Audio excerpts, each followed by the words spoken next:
yeah!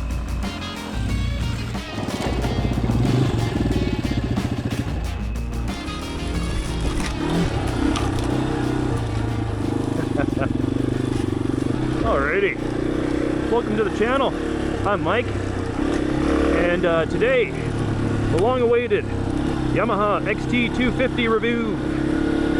I've had this bike for just over 2 years, and I think I'm at the point where I can offer my honest thoughts and opinions on what this bike's good at, and perhaps maybe what this bike is not good at.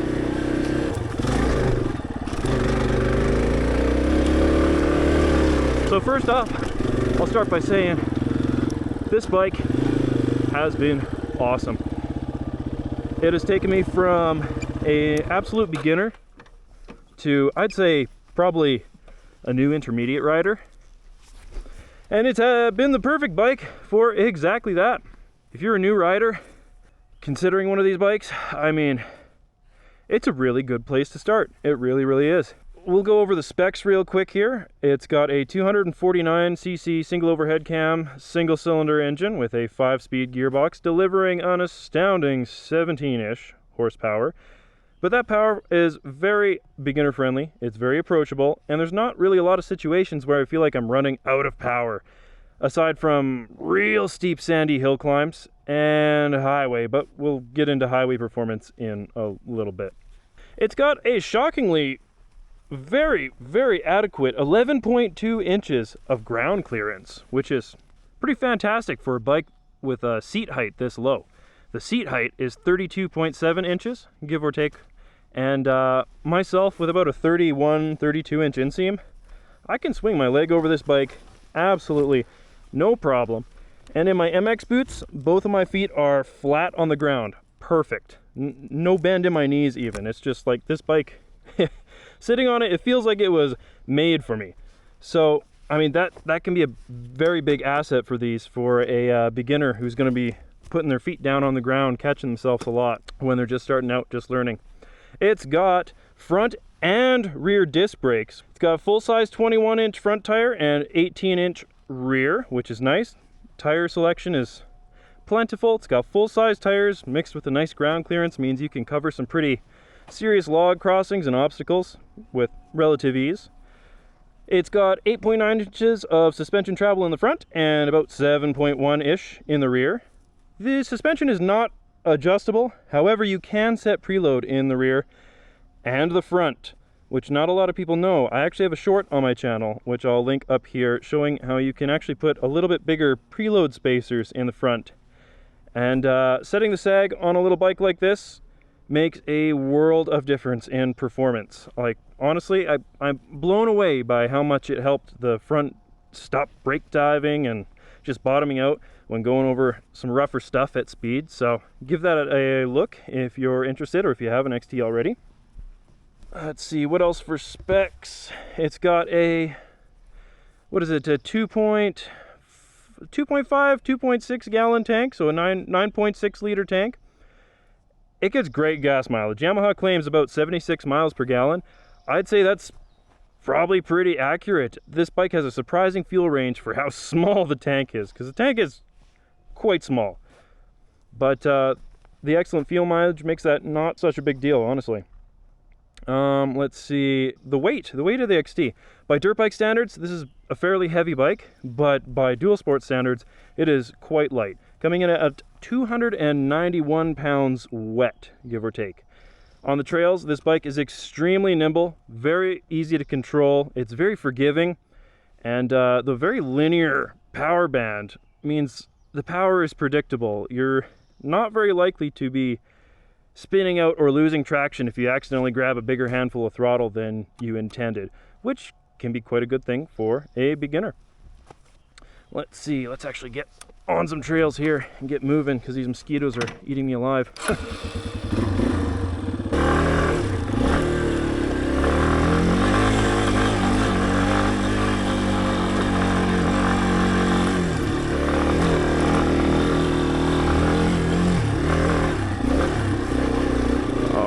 So just showing off some of the XT's technical prowess here.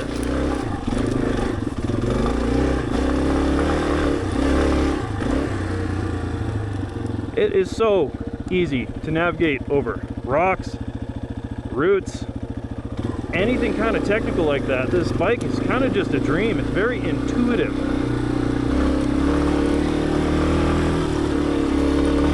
Of course, line choice plays a huge part in this, but I mean, part of the suspension coming very, very soft from factory means if you're hitting stuff at fairly low speeds, it's kind of just going to soak most of it up.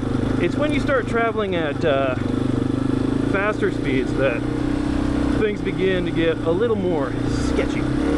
But I'm telling you, I put preload in the front, and that it just really changed the bike.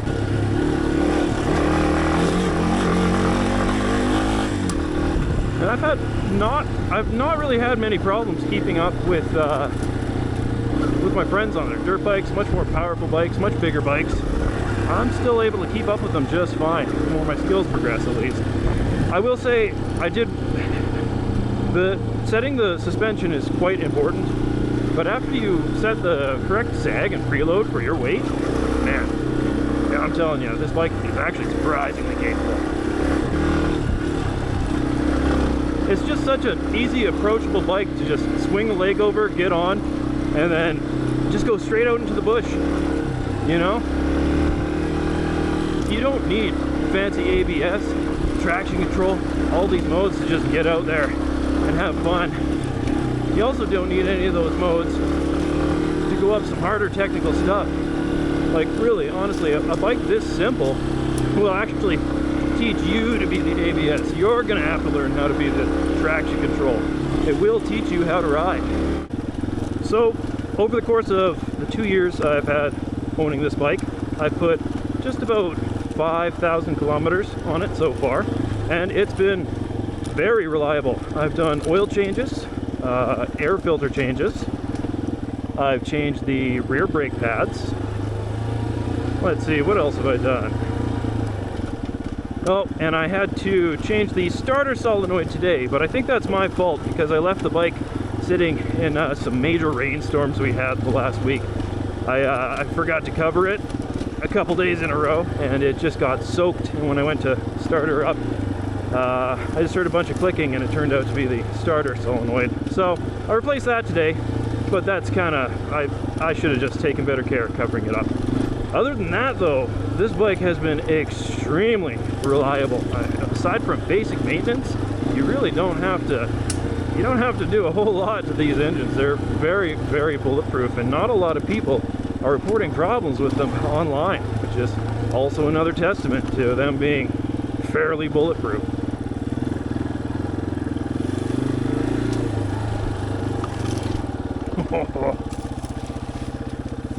Pretty sure there's a trail here. Oh yeah.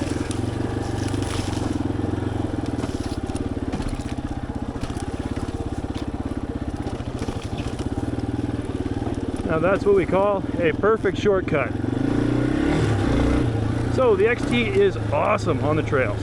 It's light, it's easy to maneuver, extremely nimble.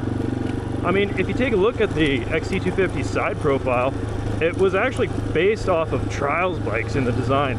The engine's very low and far forward in the bike, and with the low seat height, I mean, it's got a very low center of gravity. So it's easy to pick up on trails, it's easy to control. It's just absolutely a blast to take this bike off-road. Anyways, let's get out of here because it's getting a little dark, and these woods get a little spooky at night. So let's head back down, and I'll give you my thoughts and opinions on the road performance of the XT. And also, I'll show you guys the little mods that I've done to this bike. Not much so far, but we'll go over that too. Alright, so we're on the road and in town as a commuter, getting to work on the weekdays. I mean, just grabbing one single thing from the store. This bike is awesome. It can navigate twisties with ease. I have no problem keeping up with regular town traffic, anything like that. Fairly smooth on the road, even with the knobbies that I have on here. It's nice and quiet with the stock exhaust, so I don't end up annoying the neighbors. And yeah, for a general purpose commuter within town, it does pretty dang good for that. And I know you could get better street performance out of this bike if you put street tires on it, a bit of wind protection. But I value its off-road performance a little bit more. So that's why I built it the way I have it so far. It's biased for off-road. That being said, we're going to do a little bit of highway here just to show you how much of a windy experience it is. It's not a bad bike on the highway.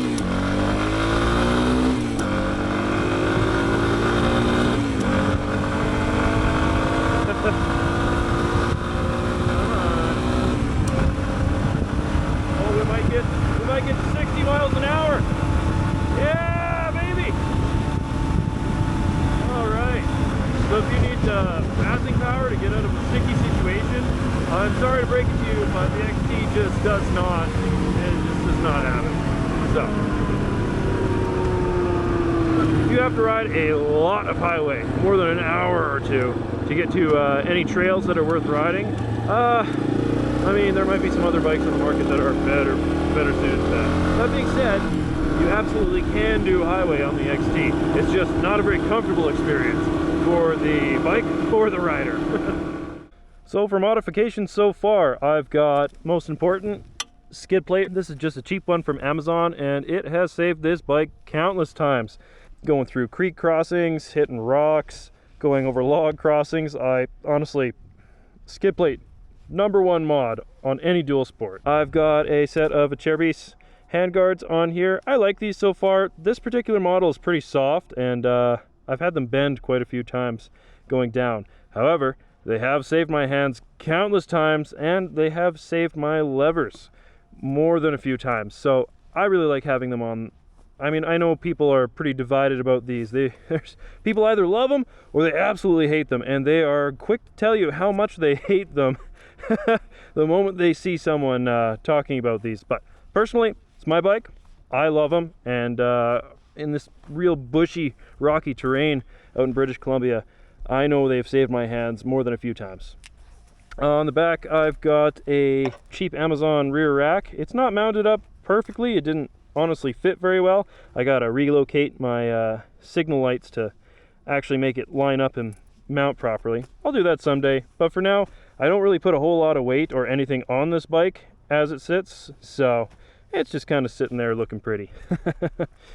I have a Aftermarket XT250 fender on here, and that's because I have a wider than stock front tire. This is a 3.25 by 21 Kenda K270, which has been an awesome tire, but the stock XT has a split fender setup.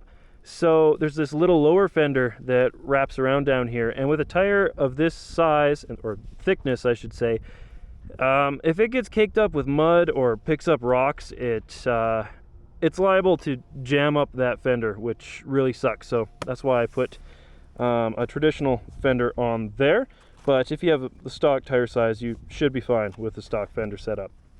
I've got a Dunlop D606 in the rear. Amazing tire. I can't say enough good things about this tire, honestly. Its road manners are even pretty good for how much of a knobby it is. It is quite capable on and off-road. This is the wear at about 2,000 kilometers so far, and it's holding up great on this little bike. I will say it is a little loud on the highway, but other than that, road manners are good, and on the trails, it is a beast. As far as modifications, honestly, that's really it so far, which brings me to my next point. The aftermarket support for the XT250 is sort of lacking. Not that I really think that this bike needs a whole lot more. However, I mean, for those who really like to tinker, there's just not a whole lot available for these bikes. I mean, there's not even an aftermarket fuel tank available. I mean, you got your main things that you need: skid plate, handguards, excellent tire selection. But as far as other additional mods and like engine mods, there's just really not a whole lot available. That being said, this bike is pretty ready to go right out of the box. The stock trail wings that come on it are actually surprisingly okay. They're better than the trail wings that come on a DR650, but once I wore them out, I definitely noticed the difference getting a much more aggressive rear tire and then having the wider Kenda on the front. This has been an amazing combo. It's gone up some crazy trails so far, so I really like this tire combo. And I'd say that was the biggest performance increase that I probably could have done to a bike like this. So would I recommend the XT250? Absolutely, 100%. Especially if you are a beginner rider and you have a low inseam. That is definitely one of the big reasons I went for this bike in general. It's ultra reliable, extremely nimble, the gas mileage is great, the price is good for the reliability that you get. All around, it's just a fantastic dual sport, and I can't recommend these enough. Are you on the fence about perhaps getting a Yamaha XT250, or do you already have one? Let me know down in the comments, and tell me what you like the most about the XT250, or tell me what you don't like. If you made it this far, thank you so much for watching. Don't forget to hit like and subscribe, and stay tuned for more awesome dual sport adventures and content coming your way. Peace.